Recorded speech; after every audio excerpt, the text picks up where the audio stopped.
আমি কি present indefinite টেন্সের কথা বলছে। আমরা জানি ইনডিফিনিট মানেই যখন থাকবে প্রেজেন্টের কথা বলবে, কিসের কথা বলবে, প্রেজেন্টের কথা বললে মূল ভাব থাকবে। অনেক সময় মূল ভাবের সাথে এস অথবা ইএস বসাতে হয় যখন যদি থার্ড পারসন সিঙ্গুলার নাম্বার শব্দ থাকে, যেমন হি সি ইট, এগুলো থাকে, বুঝছো। এখানে কি আছে, মূল ভাব থাকবে এবং তারপর কি থাকবে, অবজেক্ট। এটা শুধু প্রেজেন্ট ইনডিফিনিটের ক্ষেত্রে। যদি তোমার বল পাস্ট ইনডিফিনিট করো, তাহলে পাস্ট ইনডিফিনিট কিভাবে করবা, যে মূলভাবে পাস্ট ফর্ম দেবা। মূলভাবে কি ফর্ম দেবা, পাস্ট ফর্ম। মানে পাস্ট ইনডিফিনিটে মূলভাবে পাস্ট ফর্ম। ফিউচার কথা থাকলে, কি কথা থাকলে, ফিউচার কথা থাকলে ফিউচার অবশ্যই কি বসে, এই যে ফিউচার ইনডিফিনিট করতে গেলে অবশ্যই শ্যাল অথবা উইল বসবেই। শ্যাল অথবা কি বসবে, উইল বসবে। আর একটা বিষয় বলে দিই, ফিউচার মানেই সেখানে কি বসাবা, শ্যাল অথবা উইল। যেহেতু আমাদের কি, আমরা ইনডিফিনিট করে শিখবো, ইনডিফিনিট শিখতে গেলে অবশ্যই প্রেজেন্ট ইনডিফিনিটে মূল ভাব থাকবে, এবং পাস্ট ইনডিফিনিট করতে গেলে মূল ভাবে পাস্ট ফর্ম থাকবে, এবং ফিউচার ইনডিফিনিট করতে গেলে শ্যাল থাকবে অথবা উইল থাকবে। আর সাথে কি থাকবে, মূল ভাবে প্রেজেন্ট ফর্ম, যেটাকে আমরা ইংরেজিতে বলে কি V1 বা হচ্ছে প্রেজেন্ট ফর্ম বা বেস ফর্ম বলে থাকি, বুঝছো। আর একটা বিষয় বলে দিই, সাবজেক্ট অবজেক্ট প্রতিটা বাক্যই থাকবে, সাবজেক্ট অবজেক্ট প্রতিটা বাক্য থাকবে। টেন্স করতে গেলে সাবজেক্ট অবজেক্ট থাকবেই বাধ্যতামূলক, বুঝছো। তাহলে আমাদের তিনটা টেন্স অলরেডি ক্লিয়ার। যদি তোমাকে বলে যে প্রেজেন্ট কন্টিনিউয়াস টেন্স লেখো বা পাস্ট কন্টিনিউয়াস টেন্সের গঠনটা কি, সেটা যদি বলবা ফিউচার কন্টিনিউয়াস টেন্সের গঠনটা কি, তাহলে তুমি কিভাবে অ্যান্সার করবা। কন্টিনিউয়াস মানেই বুঝবা ভার্বের সাথে আইএনজি। শুধু টেন্সের ক্ষেত্রে কন্টিনিউয়াস মানে বুঝবা কি, ভার্বের সাথে আইএনজি। কন্টিনিউয়াস মানে কি, ভার্বের সাথে আইএনজি।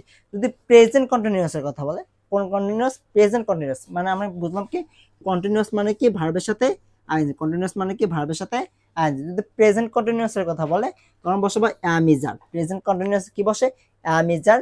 পাস্ট কন্টিনিউয়াসে বসে ওয়াজ আর। ফিউচার কন্টিনিউয়াসে বসে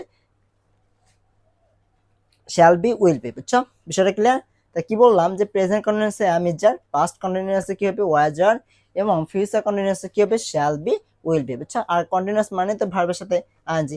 এখন যদি তোমার কোশ্চেন বলে যে পারফেক্ট বা প্রেজেন্ট পারফেক্ট করো, বা পাস্ট পারফেক্ট করো, বা ফিউচার পারফেক্ট টেন্স করো, তখন তুমি কিভাবে করবা।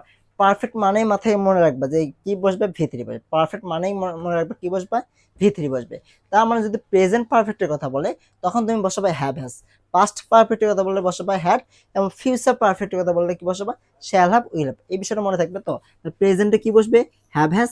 পাস্টে বসবে হ্যাড, এবং ফিউচার বসবে কি, শ্যাল হ্যাভ, উইল হ্যাভ। তার মানে আমাদের হচ্ছে কি, খুব সহজেই আমরা হচ্ছে কি 1 মিনিটের মধ্যে আমাদের যে টেন্সের যে বিষয়টা আছে, সেই টেন্সের বিষয়টা জানলাম। তাছাড়া আরেকবার সংক্ষেপভাবে বলেছি যে প্রেজেন্ট ইনডিফিনিট থাকলে কি হবে, মূল ভার্ব, এবং পাস্ট ইনডিফিনিট থাকলে মূল ভার্বে পাস্ট ফর্ম, ফিউচার ইনডিফিনিট থাকলে শ্যাল শ্যাল অথবা উইল, এবং ভার্বের বেস ফর্ম, বুঝছো।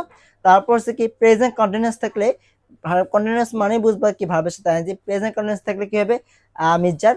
পাস্ট কন্টিনিউয়াস থাকলে হবে ওয়াজার ভার্বের সাথে আইএনজি, এবং ফিউচার কন্টিনিউয়াস থাকলে হবে কি, তারপর শ্যাল বি, উইল বি ভার্বের সাথে আইএনজি। পারফেক্ট মানেই বুঝবা কি ভি3।